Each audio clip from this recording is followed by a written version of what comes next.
Welcome to the National Council of Supervisors of Mathematics, NCSM, Leadership in Mathematics podcast.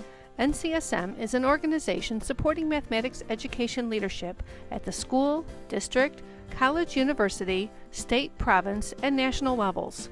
Its membership constitutes an international force collaborating to achieve excellence in mathematics education.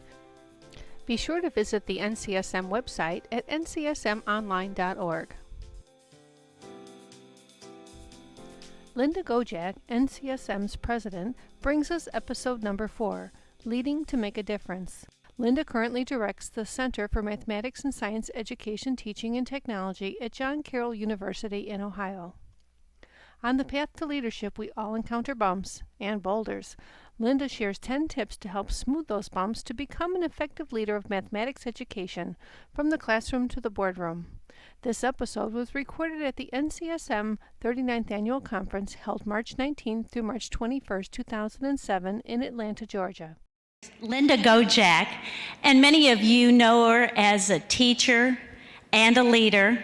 She is currently the president of our organization, but she was a 5th grade teacher, and she also directs the Center for Mathematics and Science Education, Teaching, and Technology at John Carroll University. Her topic today is Leading to Make a Difference. And I just have to tell you that at the previous session I attended, I sat next to one of our members who said, "I'm going to go see Linda. Have you heard her?" And I said, "I'm on my way there too. She's fantastic. Please help me make welcome our president, Linda Gojak." Thank you. I don't know if I can live up to that expectation, but we'll give it a shot. There are actually 2 parts to my presentation this morning. The first part is from a lot of the reading that I've done. I've been out of the classroom now for 8 years. I worked in a lot of different roles for 28 years. That makes me pretty old. I started when I was 5. And I've actually found myself going from being a classroom teacher to a leadership position within my own building. And how did I get into it? I had a hard time saying no, so people would come up and say, "Would you be willing to run for?" And I'd go, "Sure," and then afterwards they'd tell me what I'd just gotten myself into. But I'm still doing it, and I love it, so it's been fun. But a lot of what I've learned about leadership, I've learned by doing, making mistakes, and picking myself up and brushing myself off. But there are some wonderful books, and as soon as I left the classroom, 2 things happened. I had time to read, and I could go to the bathroom whenever I needed to. So the first part is kind of serious, and the last part, I've been polling people on our board and at dinner and over cocktails saying, "What have you learned about leadership?" So some of that comes from some friends, and I hope we'll have a little bit of fun with it. So one of the things I learned to do as an adult was to sail. I'd like to tell you that that's our boat. It's not. It just happens to be a picture that I took. Because when you're sailing, you can't take a picture of yourself sailing. But there's a lot about sailing that's similar to leadership. So I like this quote: "If a man knows not what harbor he seeks, any wind is the right wind." And I think that directs us. We need to know where we're going. So, did I skip one? Nope, I'm okay. So I looked up the definition of sailing, which is the skillful art, you hope, of controlling the motion of a sailing ship or sailboat across a body of water. How many of you have ever been on a sailboat? How many of you know how to sail? The interesting thing about a sailboat is, unlike a powerboat, you gotta know what you're doing when you get on board. At least somebody on board's gotta know what they're doing.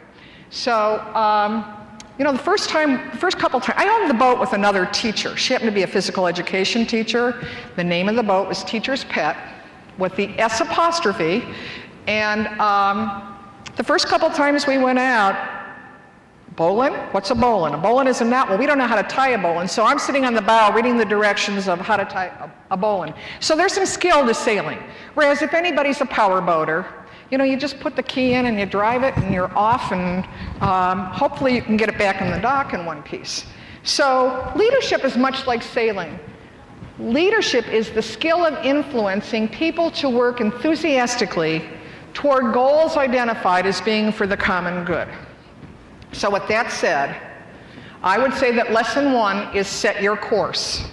By the way, this PowerPoint is going to be up on our website next Monday, so you don't need to take notes. At the end I'll give you the web address and you can go in and pull it off. So it's really important that you have your own personal mission. Just think about, I'm not going to ask for a show of hands, have you set your own personal mission?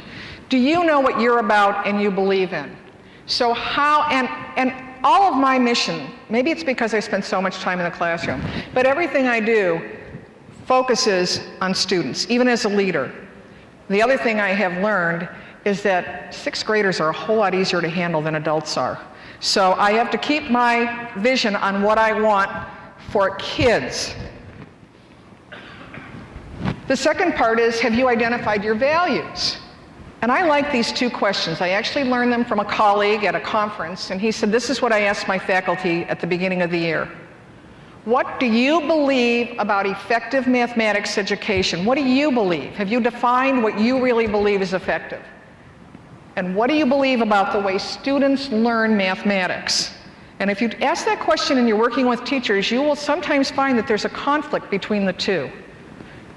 It's often a good place to start when you're working with a group you're not too sure about, and have them see whether or not they've defined those 2 things and if they are aligned. Oh, I have a clicker here and I'm not using it. Have measurable goals. So what are you going to do to reach your mission, and how will you know when you're there? If you haven't done that, and I would say my first year in this position as director of a center, which had not existed, I just kind of got this job and they gave me an office and I went, this is cool, now what do I do? I really didn't have any of those 3. And I've now learned a lot more of what I'm about. I had it as a classroom teacher, I just didn't have it when I was going in and working with other teachers. So make sure you've found your compass. And I was just reading a book, and this has come up over and over again, so I really had to think about this. Think about someone who has greatly influenced your life. Who's your hero? Professional hero, personal hero, and what are the qualities of character that this person has? So you might want to do that, and I'll give you an example of some. Those might be some that come to mind.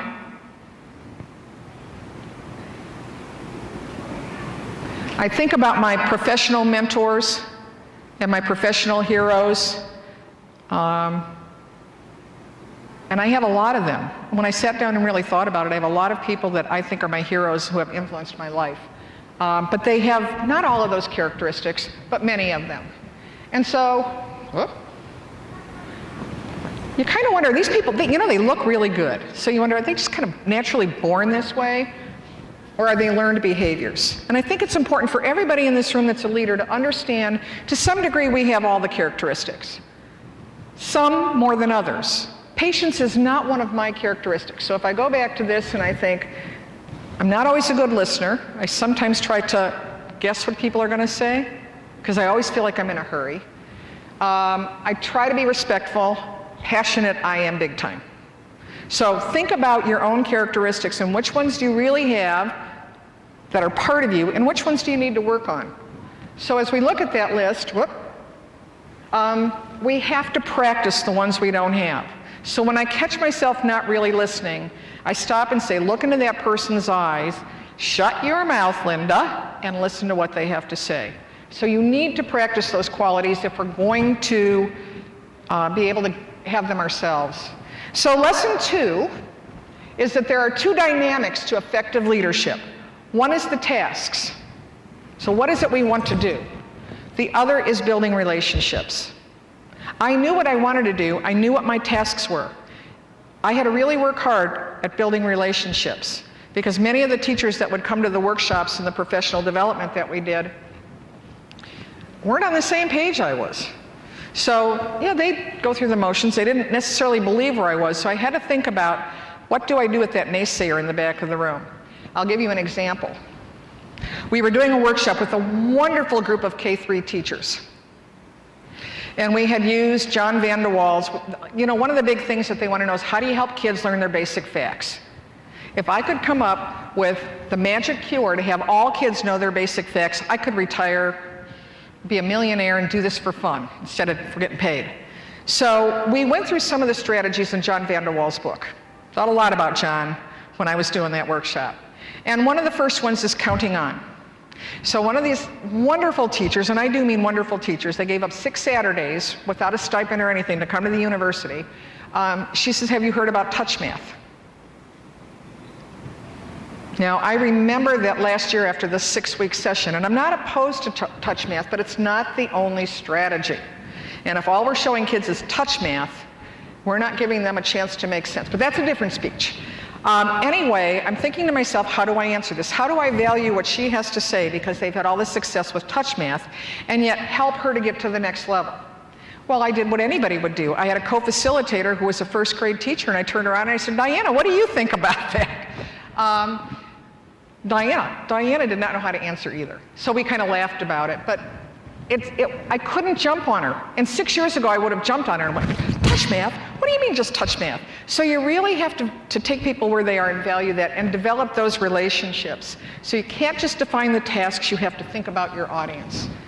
So there are these 2 things about power and authority. And power is more of a forcefulness. You want to coerce something because you're in a position to say, I used to say to my kids, well, why do we have to explain our work? And I said, well, the last time I checked, I was the teacher and I get to tell you what to do. And they said, but it's a free country. And I would say, not when you walk in this room. So, in that position, I could use my power. What I prefer to use is authority, where you want people to really go along with you because of your influence, because you are convincing them that your passion is that kids ought to be making sense out of the mathematics that they do, which is my passion. So it gets through to more teachers when we talk about it from that standpoint rather than saying, well, I'm the one that's running this workshop, so I evidently know more than you do. And so this idea of not power, but really thinking about how do you influence people. So lesson 3 was that there are different roles in leadership, and I had to know what I was going in to do. So sometimes it's just providing information. You may be working with people where you are just going in and providing information. I was working with a school district. Their curriculum coordinator asked me to come in and talk to them. Now, I am passionate about kids making sense out of mathematics and teaching mathematics in a way that kids can make sense out of. So this giving them the worksheets or showing them how to do it, what I call the show and tell method. You show them how, you tell them how. If they don't get it right, you show them again bigger and tell them again louder.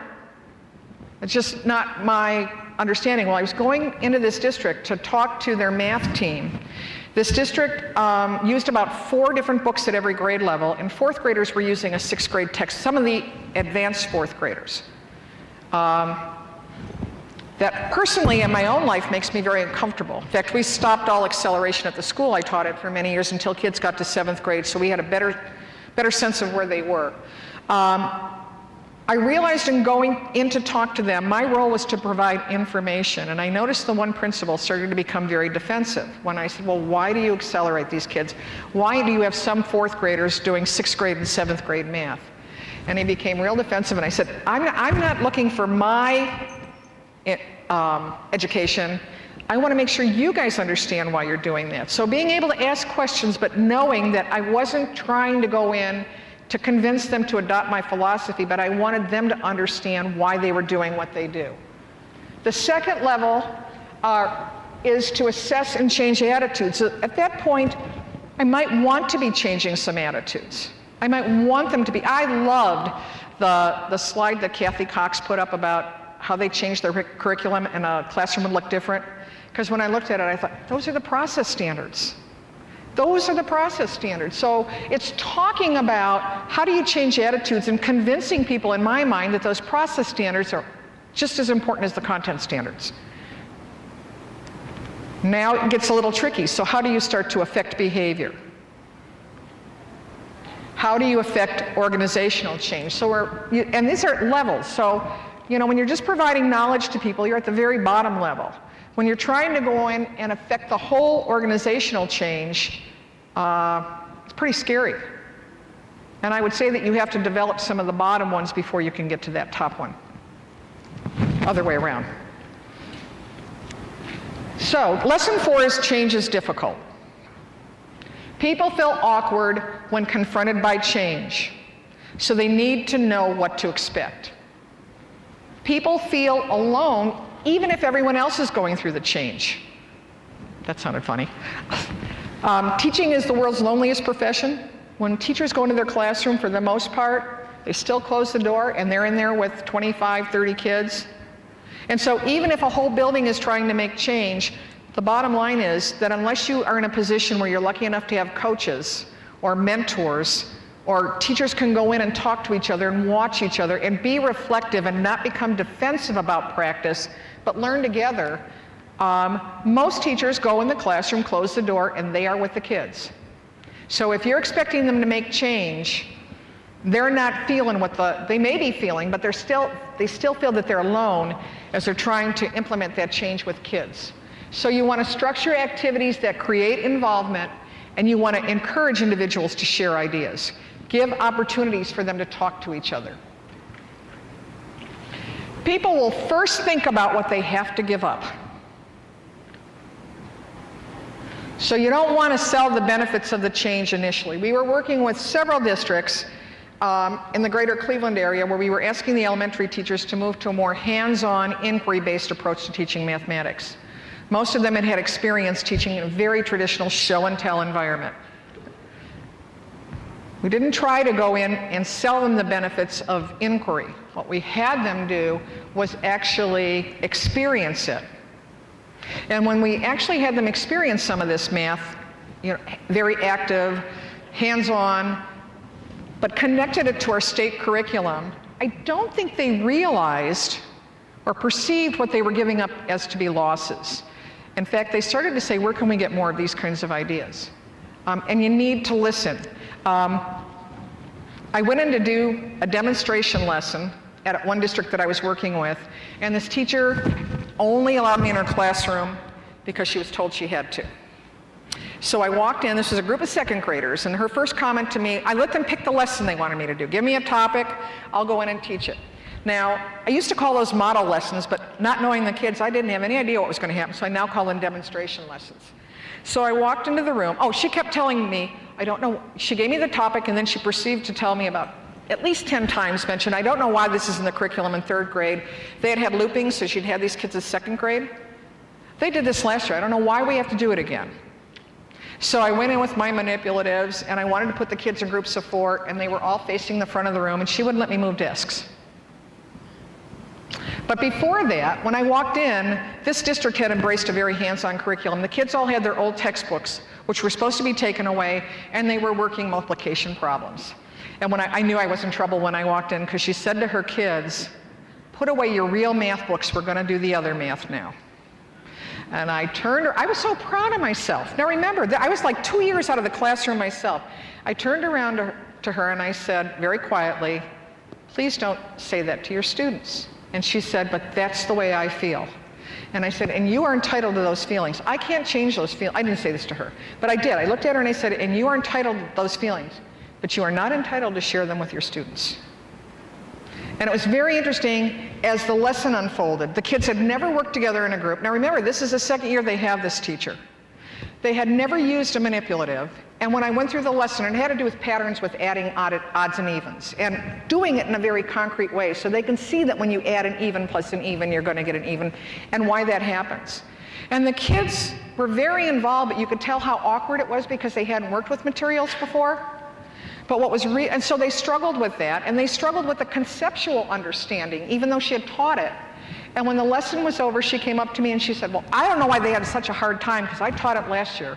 And I just, I decided that there was just no way to win. So I decided to change my tact, and she would come to the workshops that they weren't forced, so she came anyway. And I think she sat in the back of the room to purposely ask questions that were tough. So I started to just say, I'm really glad you asked that question because you make me think. And when I leave here, I have to go back and think about the question that you asked and giving you a decent answer. So that was a real aha, but it's really listening to people and approaching them with where they're at. People will think they can only handle so much changes at once, and this is really important. I think sometimes we go in and we want them to change everything we do.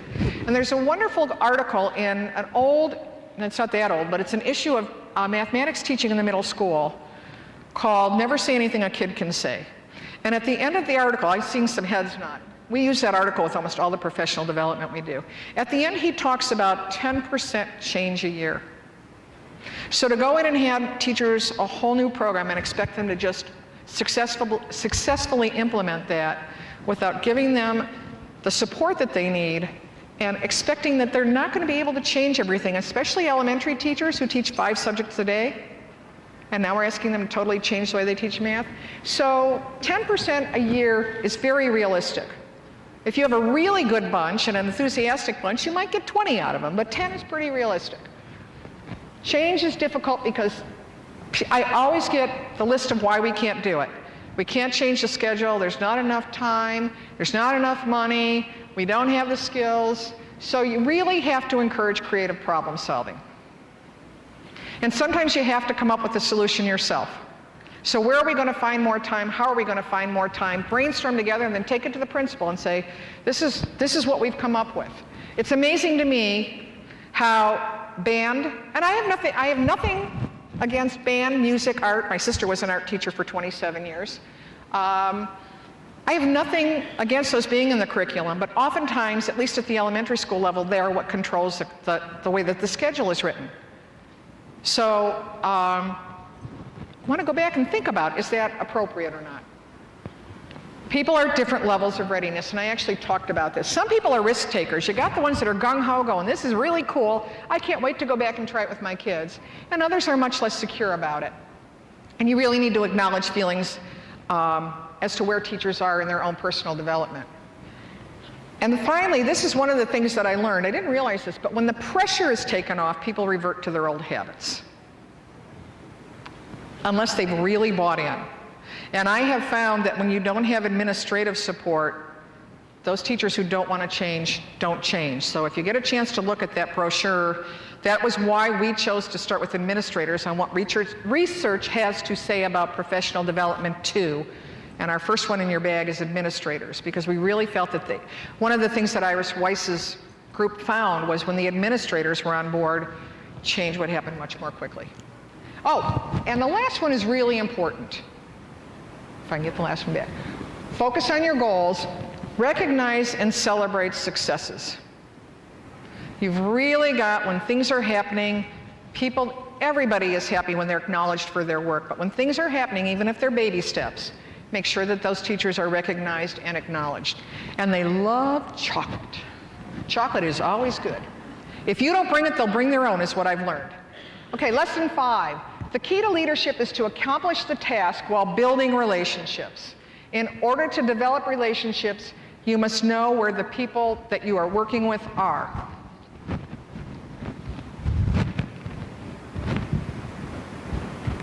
You have the enthusiastic beginners, and I kind of think they're like the puppy dogs that you first bring home and they're licking you and hugging you and they'll do anything you ask them to do once they figure it out. They have a high level of commitment. The new teacher, or the teacher who's coming in, who might have a high level of commitment but a low level of confidence. And they have inexperience. So that's one level. And you know who they are. They're going to do everything. God bless them. I hope they do. Then you have the disillusioned learner. They have some experience and competence, but they have a reduced level of commitment and enthusiasm due to some failure. I tried this, it didn't work. So part of it is because it's not easy to make the change, and so they think they're going to go in and do it, and it doesn't work. And so then they'll come back and say, it didn't work. I mean, I get teachers who come in and say, I tried this, it didn't work. Sometime over a glass of wine, if you want to know, I'll tell you about the first time I tried real problem solving with my 5th graders. At the same time, this was many years ago, groups of 4 and cooperative learning. I just remember, this is a long time ago. My classroom, I was still in a self-contained classroom. My classroom was right next to the teacher's lounge. And when the lesson ended, I just went into the teacher's lounge and I put my feet up and I said, they said that was going to work, and it was the worst lesson I ever had in my life. But a week later, I tried again. It was a little better. And a week later, I tried again, and it was a little better. And these kids were solving some pretty significant problems. And by March, I still remember that a group of kids came up to me and said, Miss Gojak, how come you saved all the easy problems for the end of the year? So it isn't going to happen overnight. It takes change. It takes making some mistakes and that whole idea of being reflective about what you do. So then we have capable but cautious. And I think you can probably identify somebody who's got each one of these levels. They have a moderate to high level of competence. They may have lost some of their enthusiasm. I don't know if you want to call that starting to burn out. But they're a little bit cautious about applying the change on their own. They need to have that support network. And then you have your peak performers. They're really self-reliant. They're the teachers that just say, this is good for kids, I can do this, and they go in, jump in with both feet, and they're very successful. They're highly competent teachers, and they are committed to change. So you have to know which level you're working with. So lesson 6 then becomes practice flexibility. You can be directive, telling people what to do, when to do it, where to do it, and how to do it. It's not a whole lot different than teaching 5th grade. And there are some people that, I used to think, now I'm working with adults, I don't need to do this. With some adults you do. And it's where you have to start with them. There's also supportive leadership. Listening, encouraging, praising progress, facilitating interactions, and involving people in decision making. And I would say that some of the time you're balancing between the two. So sometimes you need to be very directive, and people want you to be directive. Other times, have you ever been someplace where you just say, tell me what to do, and I'll do it? Sometimes with what we do with teachers, that's what we need to do. But we also need to make sure that we're being supportive at the same time.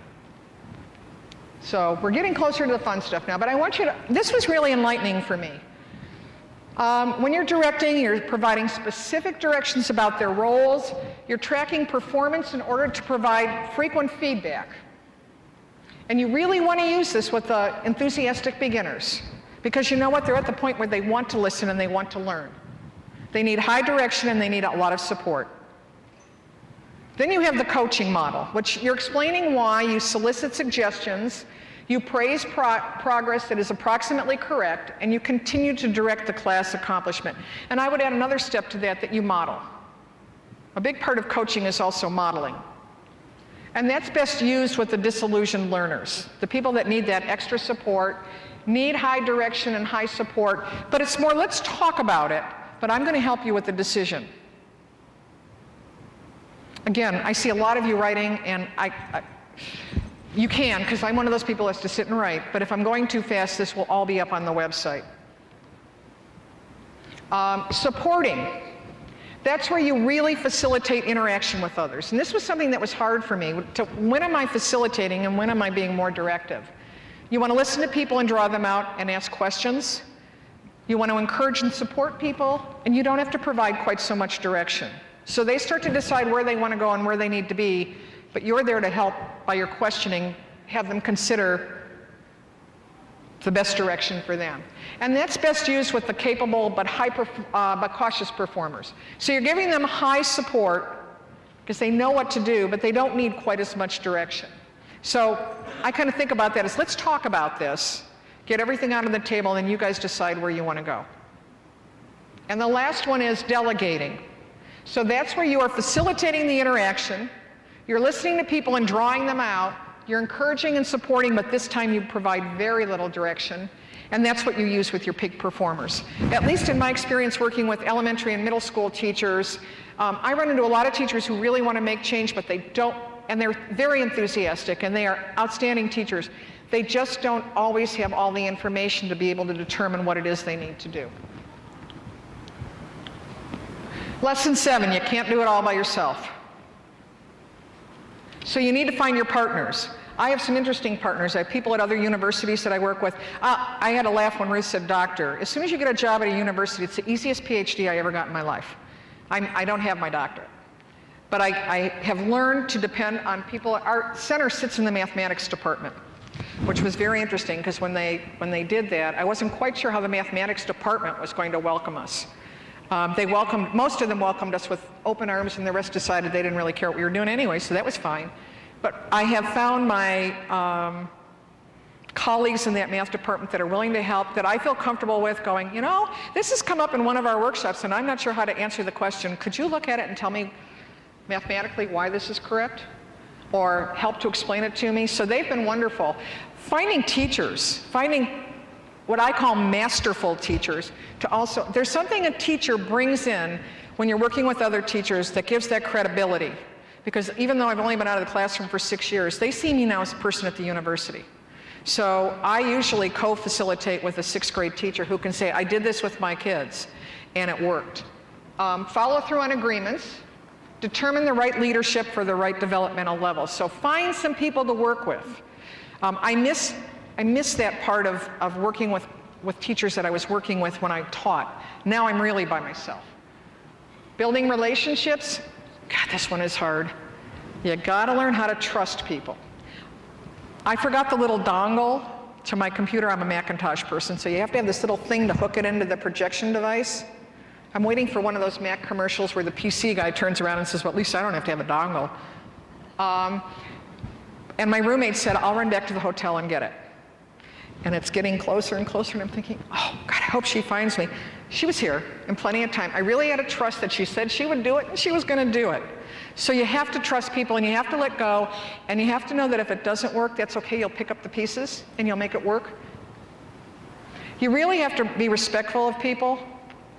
And part of that is listening, and I think that's something that I know personally I need to work on, because I kind of listen and then I guess that I think I know what they're saying, and I might interrupt, and that comes across as not being respectful, and I really don't mean it to. But you really have to be respectful of other people, even when you want to wring their neck. You need to focus on the needs of others. So Terry Belcher, our executive director, is wonderful about that. Every once in a while, she'll just check in with me and say, how's everything going? Is everything okay? Do you need anything? So it's focusing and supporting one another. So lesson 8 is Murphy's Law lives on. So if anything, now we're getting into what I consider, these are my experiential lessons. Anything that can go wrong probably will. So if you were downstairs yesterday and came over to help us pack bags, you know what went wrong. At 3 o'clock yesterday afternoon, they had lost the bags. These beautiful peach bags that you have. We had everything lined up and ready to stuff, and we had no bags, and they had no idea where they were. They had gone through all NCTM stuff. I mean, we are panicked. First of all, I have to tell you how lucky we were to have the people that just said, they just kind of sat down and started talking. It was like old home week. That's all right, we got no place to go. We'll wait till they find them. We had to start problem solving. There was a car show going on downstairs. One of the gals ran down and finagled, I don't know how she did this, God bless her, but she finagled a pass into the car show, found the manager, and asked him for 2,000 plastic bags from the car show. So you almost wound up with plastic bags from the car show. In the meantime, I said to Tim Kanold, your wife works for McDougall Littell. Can you get on the phone and see if she can find Helen's phone number at home? Because it's Sunday afternoon, Helen's not in the office. Helen's the person that ships the bags. So Susan called somebody else, who called somebody else, who called somebody else, and before you knew it, we had Ed Finnegan from the decorator talking to Susan, and by golly, they went back to the warehouse and found those bags. But we could have sat there and said, now what do we do? And it was just so much fun to watch people say, okay, we got a problem, how are we going to solve it? So we try to teach kids to problem solve, but we don't always do it ourselves. And I've oftentimes stopped myself and said, okay, I got a problem. Now let's just sit down and think about this for a while. When you're on the NCSM board, if you lose or don't wear your name tag, you get fined. So I have been very careful for the last 3 years not to lose my name tag, but I'm in the process of moving. So I've been packing things. My house was supposed to be done in December. It's still not done. So a lot of things are in boxes because I thought I was going to be moving in January. And I knew exactly where my badge was, and so I got everything laid out for this meeting, and I went to the drawer, and I opened the drawer, and I looked in, and there was no badge. Not only was there no badge for this meeting, the other badges from other positions I have are all kind of in that drawer. No badges, and I'm thinking, I've packed those badges, and I don't know where they are. So I spent 4 hours. I was up till 3 o'clock in the morning because I just thought, if I walk into that meeting without my badge, they are just going to let me have it. And I finally went to bed. I said, I know I'm not going to sleep. I'm going to be worried about that badge. And I stopped and I said, okay, what can you do? So I thought when I get to Atlanta, I'm going to find a trophy store before anybody else gets here and get somebody else's badge. I don't care what it costs me, I'm going to have a badge made. It turned out I didn't have to do that because I emailed somebody and said, bring your badge, and she's the person that gets them made. She said, oh, I'll just go to the store and get one made for you tomorrow. I still owe her big time. But, you know, the idea was, what could I do? I had a problem, and it may seem trivial to you, but it was serious to me. So I just stopped and said, what can I do? What can I honestly do about this? And I was ready to go into gear and have another badge made. So Murphy's Law definitely lives on, and problem solving is the answer to that one. You have to develop a thick skin. No matter what you do, no matter how respectful you try to be, there are always going to be people that you have to work with that, quite frankly, you consider them difficult, and the truth of the matter is they probably consider you difficult, that you just have that tension, just as much as there are people that you meet and just automatically click and you work together beautifully. The key to this is swallow hard and be gracious. If you have to work with that person, and maybe it's, I don't know, I won't say that. Just, you have to develop thick skin and you have to be gracious. And lesson 10 comes from the geese. I don't know, are you familiar with lessons from the geese? If you are not familiar with lessons from the geese, I actually was going to end my presentation with that one, and maybe I can still do that. Just Google. I don't have an encyclopedia anymore, I just Google. Google lessons from the geese. It's this wonderful thing that's been floating around about leadership. I don't know when the first time I saw it was. I did find out from one of the websites that it was actually written by a science teacher after he had watched geese. So when you see the whole thing, and if we have some time I'll show it to you, geese in formation honk from behind to encourage those in front to keep up their speed. So when you hear these geese honking, that's what's happening. The lesson is we need to make sure that our honking from behind is encouraging.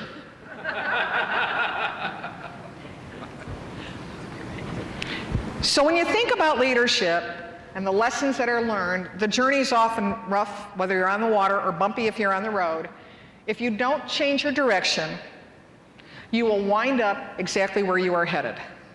I think that's a Yogi Berra one. But think about that. If you don't change your direction, you will wind up exactly where you are headed. As we continue on the journey of leadership, in order to become an effective learner, we may have to adjust our course by even a few degrees. If you've gone sailing and you've adjusted your course by a few degrees, or the wind is blowing just a little bit the wrong way, you're not going to get to where you wanted to be. However, a few degrees may not make a big difference on a short journey, but for the long journey of life, it will put you in a completely different place. So it doesn't mean you give up what you believe in, but you have to adjust to think about the people that you're leading and who you're working with. This is one of my favorite quotes. A leader takes people where they want to go. A great leader takes people where they don't necessarily want to go, but ought to be. This is my next favorite quote. The person who says it can't be done should not interrupt the person doing it. I actually have that under my signature in my email. And this is one that we use with our state leadership group. To lead people, walk beside them. As for the best leaders, the people do not notice their existence. The next best, the people honor and praise. The next best, people fear, and the next, people hate. When the best leader's work is done, people say, we did it ourselves. Remember, the definition of insanity is continuing to do what you've always done and hoping for different results. And that is the website where you can get the PowerPoint, the jcu.edu/cmset, and it will be up on Monday. There's one up there now, but this one's a little bit different. So you can go into that website, and as long as we have a few moments, I'm going to go back, for those of you who would like to see it, with the whole lessons from the geese presentation, because we are a little early. I can't believe it. I usually run out of time. Has everybody got the website? www.jcu.edu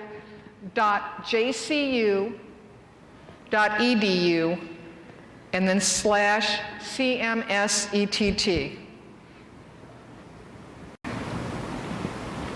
And I will finish with the lessons from the geese, since several of you said you've never seen it.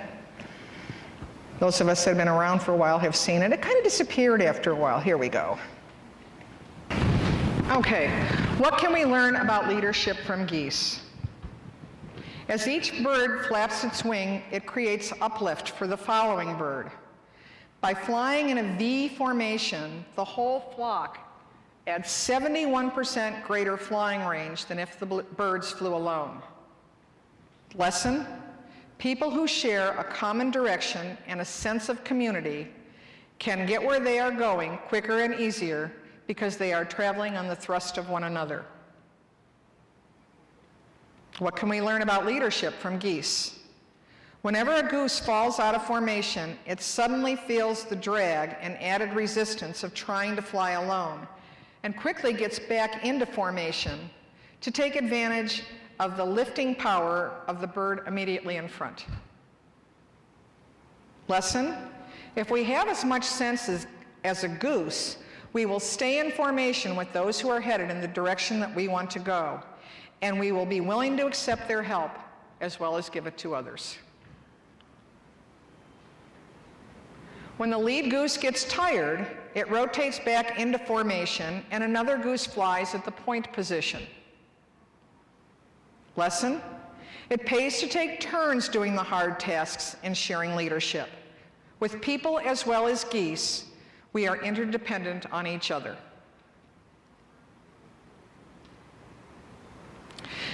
The geese in formation honk from behind to encourage those in front to keep up their speed.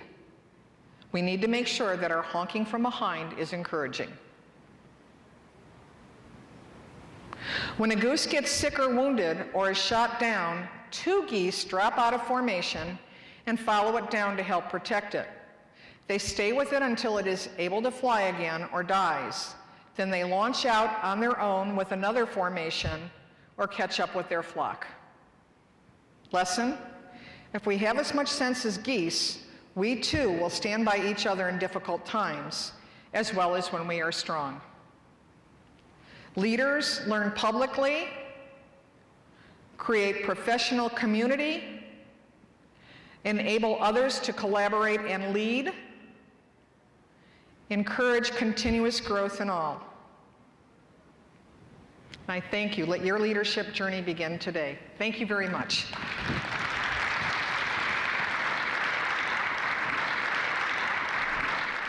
Be sure to tune in to Episode 5 for 5 practical, research-based instructional strategies that every supervisor needs to be able to advocate for and model by Steve Leinwand.